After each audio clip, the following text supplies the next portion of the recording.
अरे आभा सुनो, अभी दामाद जी का फोन आया था। इस बार दामाद जी भी आरती और बच्चों के साथ छुट्टियों में यहाँ आएंगे। उनकी अगले हफ्ते की टिकट कंफर्म हो गई है। इस बार पूरा एक हफ्ता दामाद जी हमारे साथ रहेंगे। आलोक जी ने अपनी पत्नी को जानकारी दी।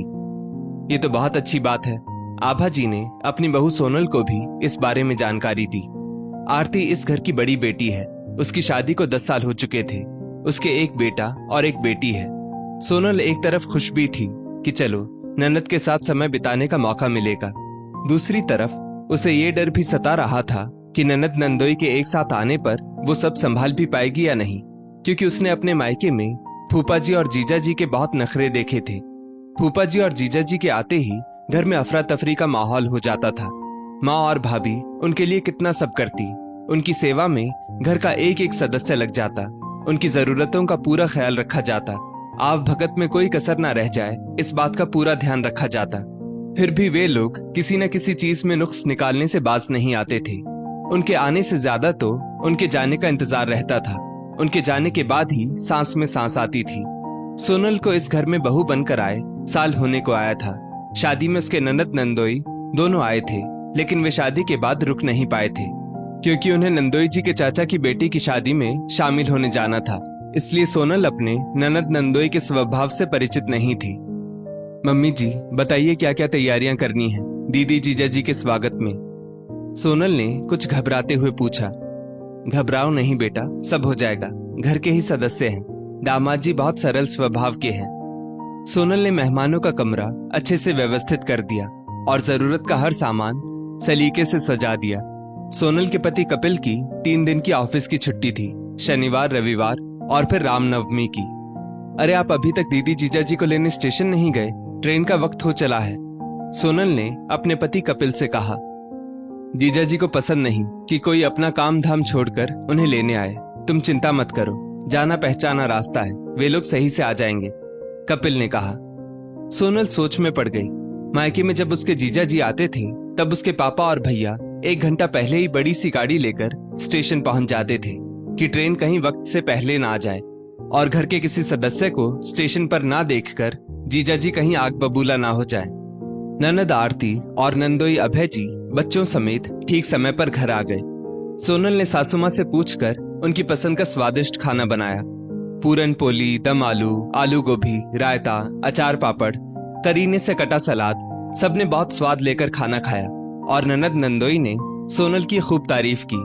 शाम की चाय के वक्त सोनल ने पकौड़े, सैंडविच और ढोकला बनाया। इस पर नंदोई जी बोल पड़े। अभी दोपहर में तो आपने इतना स्वादिष्ट हैवी खाना खिलाया और अब ये सब। हम मेहमान नहीं हैं। अब रात को खाने में परेशान होने की जरूरत नहीं है। ये हाई टी ही काफी है। हाँ सोनल, सुबह का भी काफी कुछ रखा है। अब और कुछ ना बनाए तो बेहतर रहेगा। तुम भी हमारे साथ बैठो और पकौड़ों का आनंद लो, फिर हम एक साथ मिलकर किचन समेट लेंगे, सोनल की ननद आरती बोली। सोनल के मन से डर थोड़ा थोड़ा गायब होने लगा। अगले दिन जब सोनल किचन में गई तो उसने देखा उसके नंदोई अभय जी किचन में चाय बना रहे थे। जीजा जी आप किचन में? मैं तो आ ही रही थी चाय बनाने, सोनल ने कुछ हिचकिचाते हुए कहा। तभी कमरे से आकर आरती दीदी बोल पड़ी। अरे सोनल, तुम्हारे नंदोई जी की सुबह जल्दी उठने की आदत है। घर पर भी सुबह की चाय यही बनाते हैं। तुम्हारे नंदोई जी जैसे घर पर रहते हैं वैसे ही अपने ससुराल में भी। कोई बड़प्पन नहीं, कोई दिखावटीपन नहीं, कोई स्पेशल डिमांड नहीं। तभी तो ये मम्मी पापा के चहेते हैं। सोनल को तो इस बात पर आश्चर्य हो रहा था कि दामाद भी इतने सरल हो सकते हैं। सोनल सोचने लगी, ऐसे मेहमान हफ्ते भर तो क्या, महीना भर भी रुक जाए तो कोई दिक्कत नहीं। उनके बच्चे भी अपना काम खुद करते थे। 3 दिन की छुट्टी में कपिल और सोनल ने दीदी के परिवार को खूब सैर सपाटा कराया। पैसे खर्च करने में भी जीजा जी पीछे नहीं हटते थे। 3 दिन बाद कपिल ने अभय जी से कहा, माफ कीजिएगा जीजा जी, मुझे ऑफिस जाना होगा, बहुत जरूरी मीटिंग है। अरे साले साहब, आप आराम से अपना काम निपटाइए। आज हम पापा जी के साथ शतरंज की बाजी जमाएंगे, अभय जी ने कहा। कपिल के ऑफिस जाते ही आभा जी वॉशरूम में गिर पड़ी। उनके पैर में काफी दर्द हो रहा था।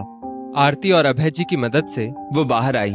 उनके पैरों में भी सूजन बढ़ने लगी। सोनल कपिल को बुलाने के लिए फोन मिलाने लगी। तभी अभय जी ने उसे रोक दिया।